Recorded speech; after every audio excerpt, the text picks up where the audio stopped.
Welcome back to Survival Addiction. Today we are doing a video for the Spyderco Ladybug 3.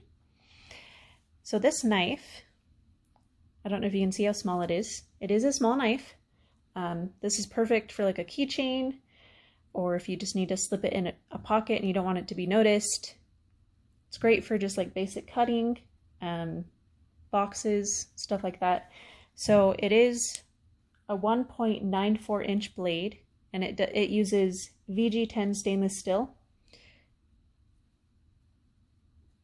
It has a back lock, or it's a lock back, I guess.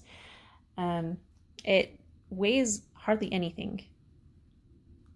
It's not even a whole ounce. It's 0.6 ounces.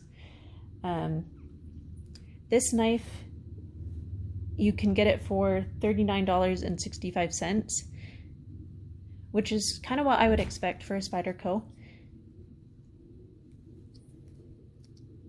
I don't know if you can see how small that is. So it's about the size of my thumb, and I have pretty small hands. So if you have big hands, I wouldn't recommend this knife, not unless you're like really just trying to hide it. So my hands barely fit like 3 fingers on it, and I can kind of fit my pinky. So I can move up a little bit, but it's uncomfortable. And I can't really move up here.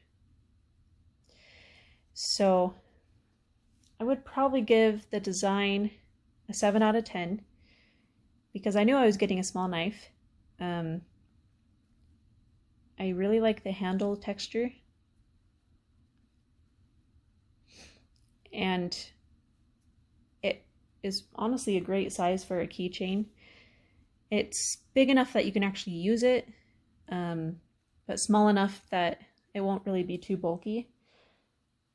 As far as the price goes, because it is a Spyderco, I would expect it to be around $30.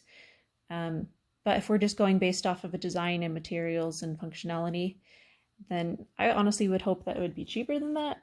But that's what you get when you buy name brand. Functionality wise, let's go ahead and give it a test.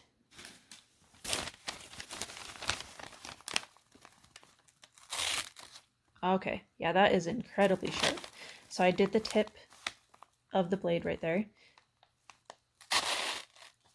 So I don't know if you can see, but this is quite a bit of paper, and it just cut through that like butter, and I'm not really using a ton of weight on it.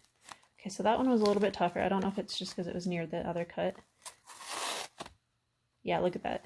So definitely don't touch this blade. It's incredibly sharp. And then material-wise, I'd probably give this a 5 out of 10. And that gives the total of 5.5 out of 10 for this knife. So like I said, if you have big hands, this may not be the knife for you. But if you just want a knife that you can throw on your keychain, if you're not someone who likes to carry giant knives around, or you just want it to be a little bit less noticeable, this might be the knife for you. Because you can just slip it in your pocket, no one would even know. And then you always have a cutting tool.